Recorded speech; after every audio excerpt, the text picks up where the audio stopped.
wabarakatuh. Perkenalkan, nama saya Imran, nomor stambuk 040 2019 0024. Baik, dalam video ini saya akan menjawab tugas yang telah diberikan oleh Bapak Dr. Hardianto Janggi SH.MH, yaitu nomor 1, bagaimana proses penegakan kode etik profesi polisi.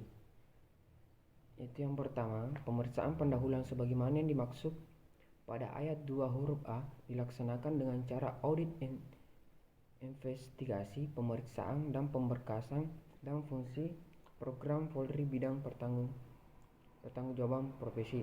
Kedua, sidang KEP sebagaimana yang dimaksud pada ayat 2 huruf D dilaksanakan oleh KEP guna memeriksa dan memutus perkara pelanggar yang dilakukan oleh terduga pelanggar.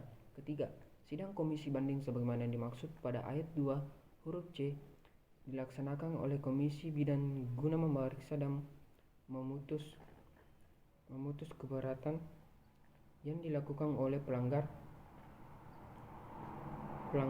suami, istri, anak, orang tua atau pendamping.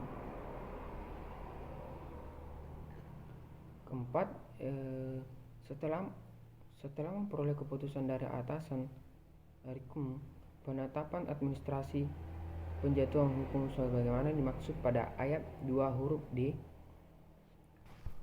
D dilaksanakan oleh fungsi SDM Polri. Kelima, pengawasan pelaksanaan putusan dan rehabilitasi personal sebagaimana dimaksud pada ayat 2 huruf E dan huruf F dilaksanakan oleh fungsi Propam Polri yang mengembangkan bidang rehabilitasi profesional. Kedua, pada menit keberapa penjelasan tentang etika profesi Polri, etika kelembagaan, etika kemasyarakatan, dan etika kepribadian, yaitu pada penjelasan tentang etika profesi Polri pada menit kedua, dan etika kelembagaan pada menit ke-14, dan etika kemasyarakatan pada menit 17, dan etika kepribadian atau larangan pada menit 19. 3. Bagaimana menurut Anda terhadap kedua gambar yang ada pada slide pertama dan slide kedua? Yaitu menurut saya pada gambar slide pertama, yaitu polisi yang terlibat dalam narkoba akan langsung diberhentikan, dan pada slide kedua polisi yang terlibat dalam kasus narkoba akan dihukum mati. Menurut saya slide kedua lebih baik, yaitu hukum mati. Mengapa demikian?